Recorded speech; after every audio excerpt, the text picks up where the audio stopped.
Hi, everybody. Welcome to Northpointe Plus. This is episode 177. This is our podcast just where we go over the questions that you submitted from the message. And with me, I have Larry Carter. Right. Good morning. Good morning. Afternoon. I know. It's Yes, afternoon now. Right. But Larry, you started off the talk by saying that usually Rick gives you like a something to talk about, like you have an outline or something. Right. Yes. And then this time you just had free reign. That's right. I did. So I think you said you were excited, right? Is Yeah. it a little nerve-wracking though? No, I was great. You knew exactly what you were gonna talk about, or how do you prepare for that? Well, once he decided that, what's some of my favorite scripture? That's how I decided, and that's one of my favorite couple of verses of scripture in the Bible. Gotcha. Have you ever done a message like that before somewhere else when they let you have free reign? A long time ago, but this was all brand new. Okay, gotcha. Something that I wanted to share. That's cool. And how special is it? And I think a lot of people felt that on Sunday. Like when you're excited about something that you're talking about. Well, I am excited because it's preaching God's word. I am, even if Rick assigns it. Oh yeah. But when it's something that's on your heart, something, a theme of your life, and God has come through time and time again for you, then you get excited about it. Yeah, because it's easy. Like it's easy to just share what he's done. And so exactly right. Well, do you want to give just a little recap of the entire message? Sure. It's really God is able, and he is able to do immeasurably more than we can even ask or think. So he has the ability to do that. His power is unlimited to do whatever. And there are times in life when things happen that we did not expect. It's in a positive way that God has really blessed us when there was no action on our part. It was purely God and his grace that granted us some kind of favor, and we've experienced that. There's other times we don't, but the point is that God is able.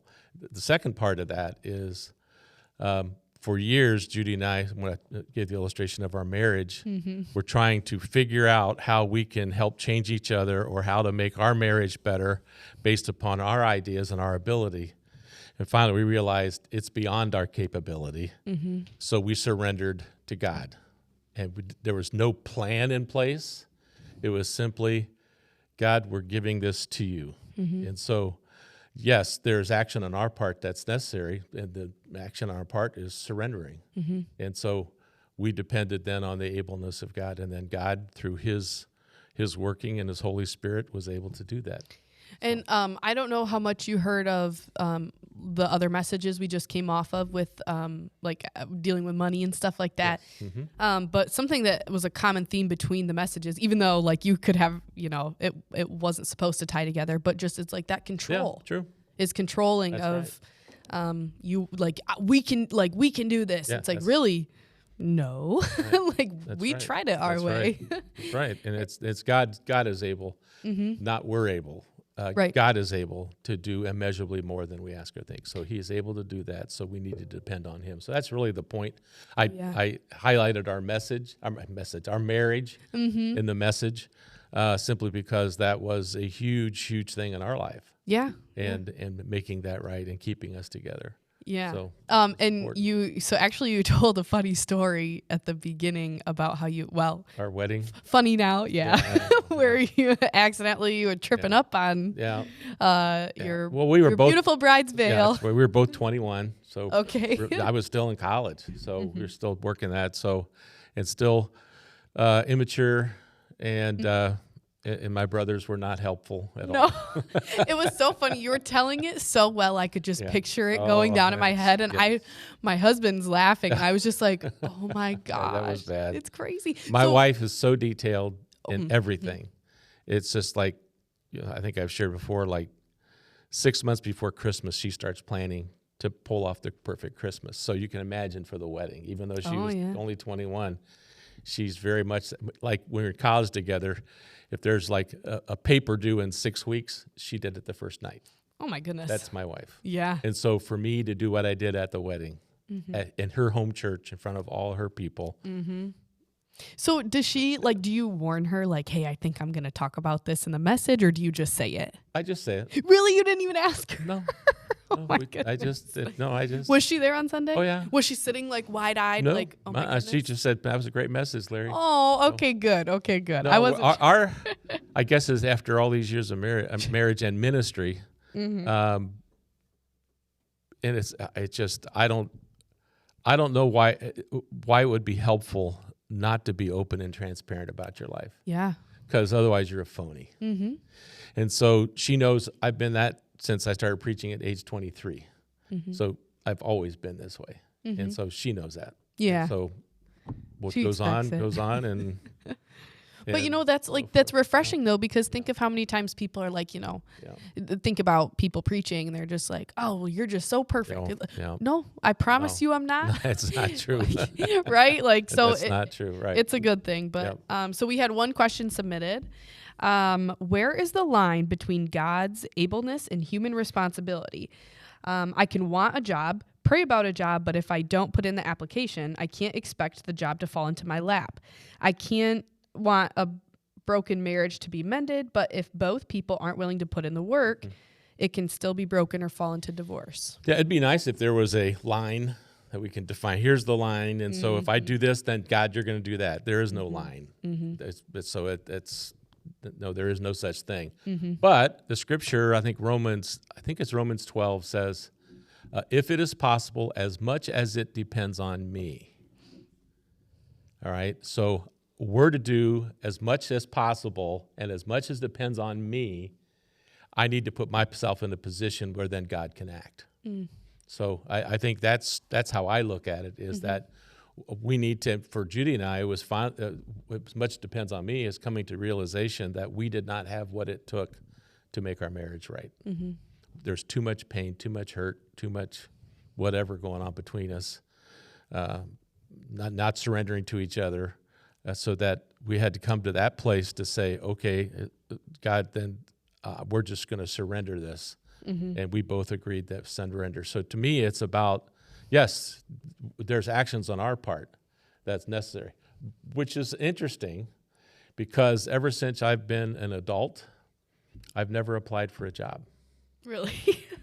God's opened up a door. And somebody calls me and says, hey, we're thinking about you. I think I've shared before about my first ministry. I was in my home and I'm in my PJs, and a guy calls from Indiana and says, hey, we want you to be our next preacher. And I said, why would you want that? That came out of the blue.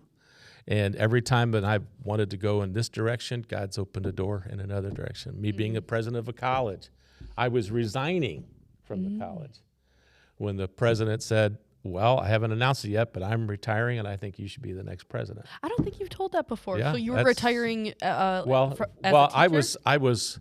I was a full-time professor and had a full-time ministry. Okay. At church about 550, 600 people. And so the elders were great. They had a real kingdom vision. We had great staff that took over, but I was gone Tuesday, Wednesday, Thursday. I taught a full load of classes at Great Lakes while I was also a full-time minister. And after 3 years of that, I was worn out. Oh, yeah. And I said, I think God obviously called me to ministry, so I'm going to go back to being a full-time pastor. I loved it. I loved the experience at the college, so I went into the president's office, who brought me in to be the professor of Christian ministries. And I said, I can't do it. I can't do both. I appreciate the opportunity. It's been awesome, but I'm going to be done at the end of the semester. Just letting you, it was in January. I said, I'm just letting you know that I'm not going to finish. I won't go for next year. Give you time to find somebody. And that's when he said to me, well, I haven't announced it yet, but I'm retiring, and I think you should be the next president. And that's what started the whole ball rolling. And next thing I knew, by that July 1st, I was president of Great Lakes Christian College. Wow. So it's not to say that you shouldn't. Right. But for me, that's how God has done it for me. Honestly, since I've been 21, I have never applied for a job. So can you think of a time where maybe somebody says that they're trusting God, but then, I don't know, doing things on their own? Can you maybe give an example or something? Yeah. Only because I know, I think I've said it on other podcasts before, where this looming question that we've been having is where's the line between trusting trusting God, God's ableness, and then I guess this question, the human responsibility of like, where I can't just sit and do nothing. No. So, and I know that everybody's like convictions are personal and every story is different. Yep, absolutely. But do you have any examples of like, I think, like you need to prepare yourself. For example, I've always been interested in leadership. I've been in leadership since I've been junior high. And so I read tons of books. And so all along, I was preparing myself to be in some form of leadership.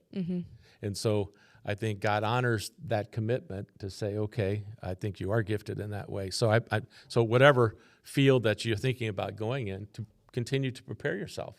Just don't sit back and say, well, God's going to give me the ideas. God's going to help me do this and that. But to prepare yourself for whatever might come, and then doors can open. It's an amazing thing. Here's something, for example. When I first started in ministry, and I understand why, but nobody came to me for counseling. Okay? They didn't want to come to me. I'm pretty direct, and it's black or white to me and so forth. Then I worked on my master's degree, and a part of that was counseling. And so I took I had a great professor for pastoral counseling. It was amazing. And you know what's crazy is that right after that, without anybody knowing I had all that class, God opened the door and people started coming to me. You see what I'm saying? Yeah. Because then I was prepared for helping them because, okay, now I have the tools. Yeah. And I knew what I couldn't do because before I'd try to help everybody. There's some people, you're beyond what I can do. Say if someone is a classical narcissist, well, I don't have the ability to help you. You're going to have to go to a professional. Type of thing. So, but I think God honors that. So for example, the other thing, as I said in the message, God honored our commitment to each other. We swore before God we would not divorce. We would be husband and wife, and whatever that looked like I said, it was going to be maybe a platonic relationship where we kind of led separate lives, but we were still going to be married. We weren't going to marry anybody else. And so I really believe God honored that commitment on our part. Yeah. That we gave God a space to work in. So it's like we have a space in our hearts, a space in our lives. So we allowed God the space because of our commitment to do his work. Yeah. I don't know if that's helpful. No, I think it is because I think that maybe some people watching this and hearing this might think, okay, well, I'm preparing for these things that I want to do, but then God's not opening a door and I'm still stuck. Yeah. So I'm prepared, but nothing's happening. And I guess just as we've been talking, the thing that comes up in my head is that God's ways are higher than our ways. And so these unexpected things that happen in our brains are unexpected good or unexpected bad. But he's still using us. He's still working in that. It might, like, if you really wanted to be a counselor and then you prepared, but then a door didn't open, so you're sitting there frustrated, then it's kind of like leaving space for God in that area too, to say, okay, well, then what do I do? Like, what do you want me to do? I liked it that nobody came to me. When that changed, I went, God, man, really? No, I don't want to deal with these things. I was just great that everybody goes somebody else, And I'm sure people were very thankful that the Lord put you there, even though you were like, I don't know, why would anybody listen to me? But no, it's funny because right now, like, I don't know if anybody's on social media, there's this joke going around called like, we're like leaving space or like, having space. And it's a joke from like a movie and a song and stuff. But I think it's funny because now I feel like we can use that, like give like, and I think it goes back to the control thing too, where we're trying to control what our lives look like. And it's maybe something that you really want, but that's just not what God has planned for you. And that's really hard to deal with. Like, well, I really think though, Sylvia, that if Judy and I were not committed to that vow, I don't know that our marriage would have been saved. That's why I'm saying that because we made that statement before God, we're going to honor that commitment even though right now we don't like each other at all. In fact, I don't know that we love each other at all. But because we honored the commitment we made before God, God then honored that and then had room to work in our lives. So the one question that we have here is that if both couples aren't willing to do that, it's right. In fact, I've always been of the mind that if there's a rift between anybody, it doesn't have to be in marriage. But if both people aren't leaning toward each other, that healing of the relationship is just not possible. It's just if one person's leaning, the other's leaning away, reconciliation. Now, God can work a miracle, but it has what the miracle would be. The miracle would be changing that person's heart. Yeah. Because you have to be leaning toward each other. There has to be at least some willingness to make things right. And where I see in most marriages, on one part or the other, there's not a willingness to make things right again. They're past that point, and they don't want to try anymore. And you think that they're like, I'm thinking of some cases where like one person is really, really trying, but it's still not working out, and they really feel like, okay, I've given all that I have. I've even given it to God, and still nothing's changing. And so I think like it's important to know that you're not saying that like you have to stay in a abusive relationship or something like that, but it's when you said you and Judy sat down together and were like, we want to make this work, and we're just giving it to God. Like we made a promise. Like this is what we didn't even say we want to make it work. Really, you're just we were saying we're going to stay husband and wife. That was the level where we were. So what did it look like for you guys? It was a lot of arguing, bitter. It was in our mid-30s when all this was going on. The tug of war on who's in charge and stuff. Who brought it up? Like, we need to give this to God. This has nothing to do with us. Oh, that was after just exhausting times, and finally realizing. We both said that, and we both realized it. And it's crazy that you're in this long dark tunnel. That's how it was. And it wasn't like one day we popped out into the sun again.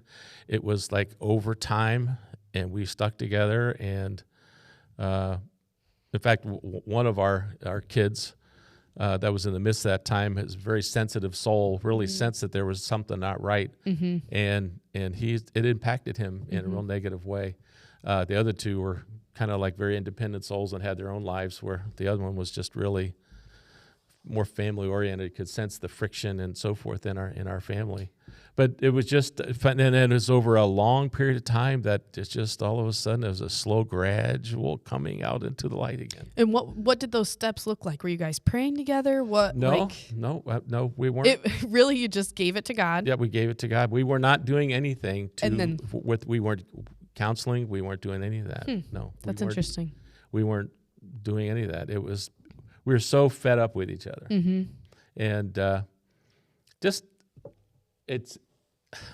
it's not stupid stuff, but it's smaller stuff that adds up over the years that becomes big stuff. And there's a resentment, any number of things. And it goes back to the old adage about the scriptures say in Ephesians 5, husbands, love your wives, wives, respect your husbands. And when both those things aren't there, and they weren't there, that's when things go bad. Yeah. And so that just was one of those. But again, I think the little space we allowed God was when we said, we agreed, we had this conversation that, well, we know we're not going to get divorced. We know that, because it's a matter of integrity. And we made that pledge, and that was forever.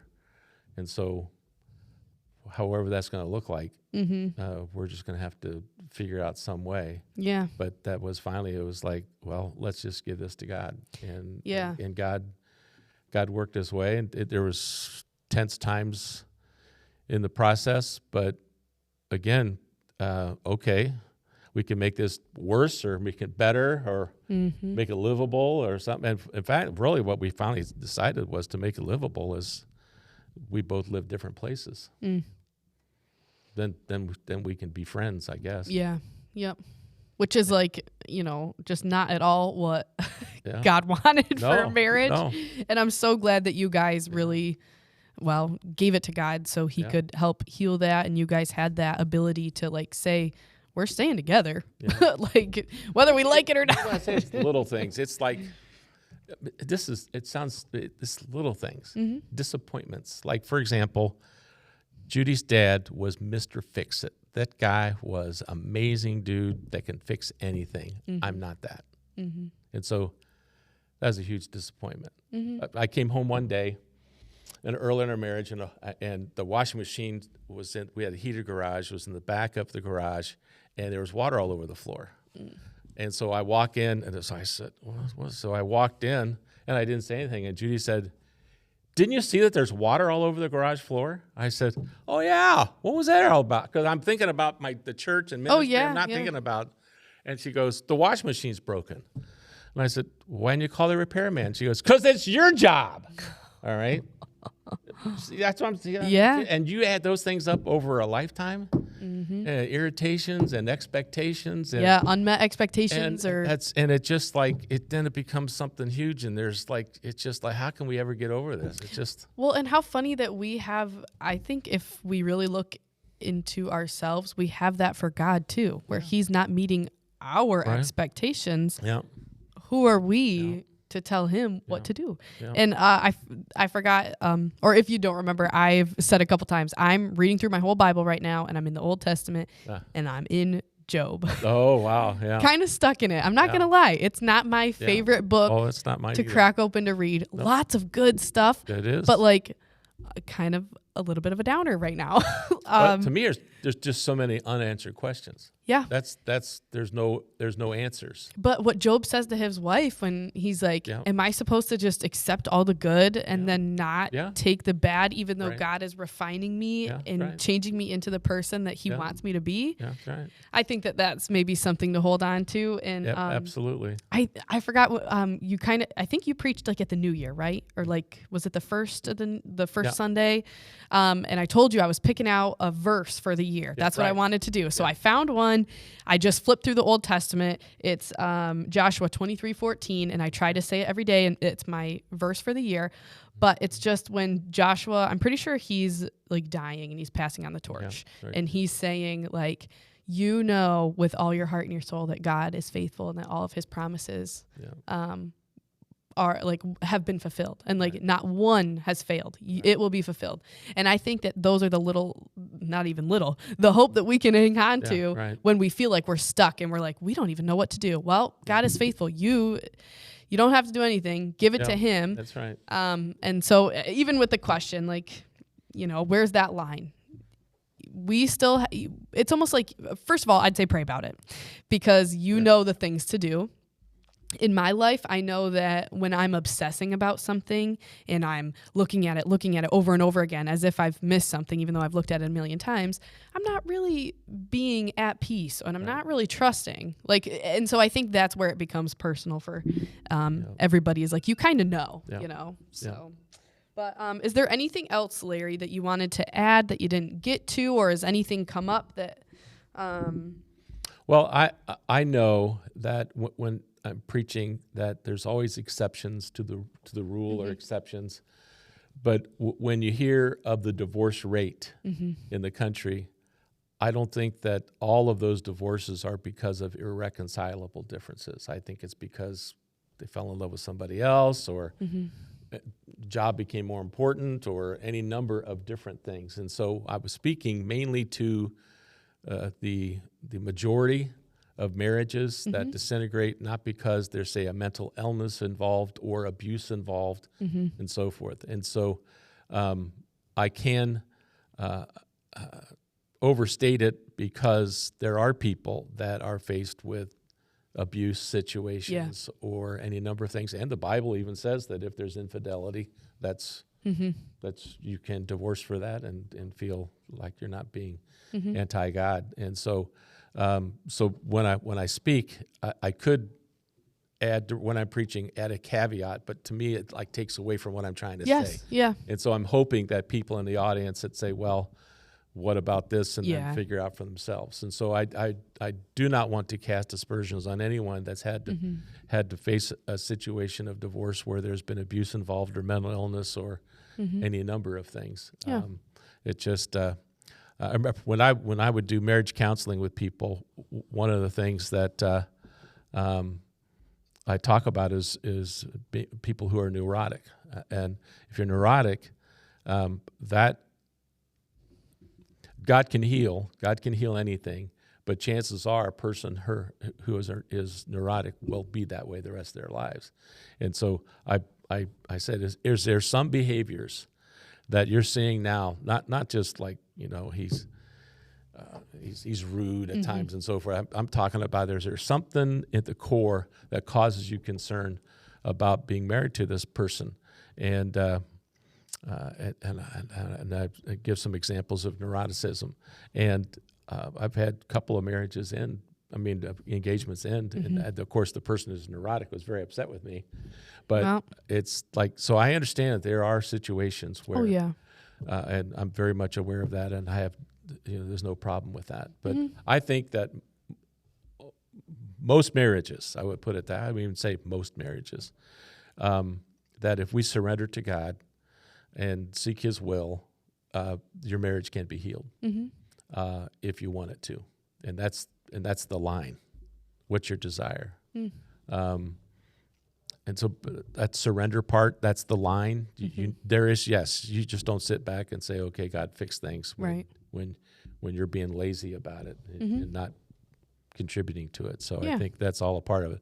But the point is that when we're not able, God is able. All right. So when we're not able to fix things, God can fix it if we turn it over to Him in true honesty and wanting His will for our lives. I think that's the bottom line. Yeah. Well, Larry, thank you so much. And I know I said it earlier, but your openness is it's just so appreciated, because it really just, we're all human. We're all just trying to figure it out. Absolutely. But thank you. Thank you everybody for watching, and we'll get to see you on Sunday. Okay. God bless.